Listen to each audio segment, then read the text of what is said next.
চেহারার অবস্থা কি আছে একটু পর নেক রোগের মতন, ঠিক আছে। আর এন্দা অতিরিক্ত রোদ, এই রোদে কাম করা লাগতেছে।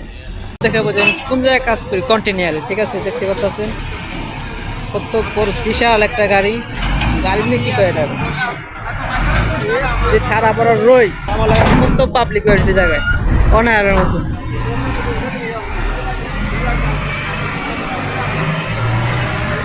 এটাই আমরা কাজ করি ফ্যাক্টরি কেমন ওটা। হ্যাঁ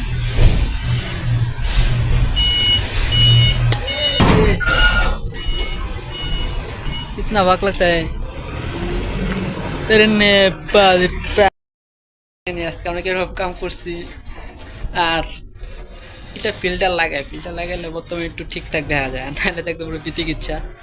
যাই হোক, দুঃখের কথা কি জানেন, যে কাজ করার 3 দিন ধরে আমি ভাত খাইনি। কালকারিতে ভাত খেয়েছি, 3 দিন আগে কিছু খাইনি, খালি রুটি খাই বেঁচেছিলাম। তো এনে আমার এমন পড়ছি, তো আমি পড়ছি, ঠিক আছে। এখানে প্রায় 5 দিন হয়ে গেছে। 5 দিনে 3 দিনই না খাওয়া, 3 দিনে শুধু রুটি খাই আসছিলাম, তো আবার রাত্রে, ঠিক আছে। তো এমন পরিস্থিতি হয়েছে, মানুষ মনে করে বিদেশে আলে না জানে কত কি ভাই, বাস্তব প্রমাণ। আমার পাশের রুমে বাঙালি থাকে, এক লগে থাকি এক রুমে। ওগুলো কুস্তি ভাই আমি ওয়াইফাইটা দিই, ওকে ভাই আগে 50 রিয়াল দিই। এটি হলো বাঙালি, ঠিক আছে। আমি জানি না আমার এই ভিডিওটা কবে আপলোড করবো।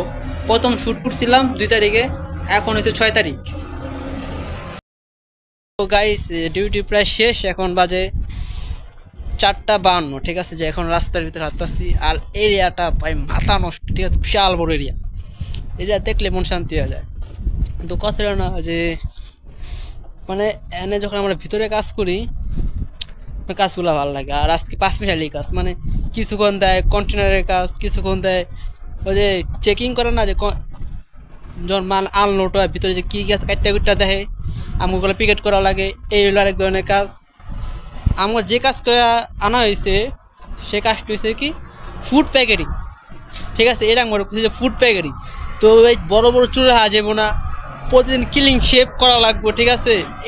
এটি কইছে আমি করি, ঠিক আছে। এনে দিই বা একে কোনো চুল এত বড় বড়, ঠিক আছে, ওটা কোনো সমস্যা নাই।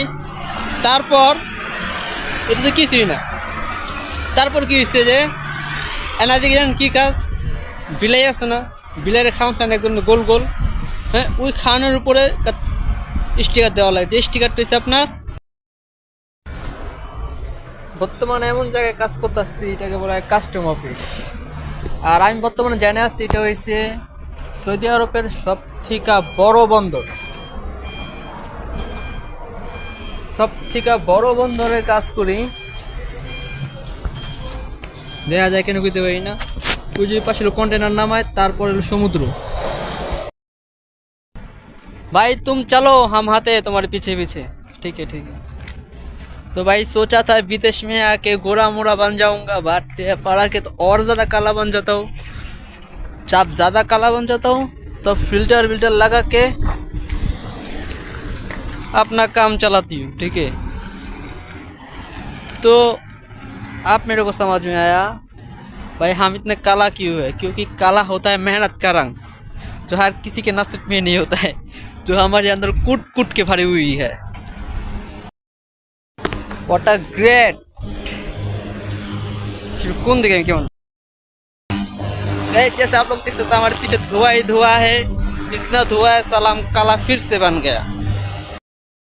এতক্ষণ যা দেখছেন আগের ভিডিওতে এটা ছিল সুখের দিন, ঠিক আছে। আর এখন হচ্ছে বর্তমান, আজকে হচ্ছে 7 তারিখ। তো কাজ কাম খারাপ ভালো মিলে এতদিন করছিলাম এসির ভিতরে, এখন করতেছে বাইরে ঠাডা পড়া রোদে, ঠিক আছে। আর এই 1 বোতল পানি খাওয়া দিন পার করা লাগে। যখন মনে করেন একটু বেশি কালা হয়ে যায়, ঠিক আছে, তখন এই ফিল্টারটা লাগে, ঠিক আছে। আজকের মতন ডিউটি শেষ। প্রথম ভাবছিলাম যে শীতলে কাম করুম, এখন 5 মিশালি কাম।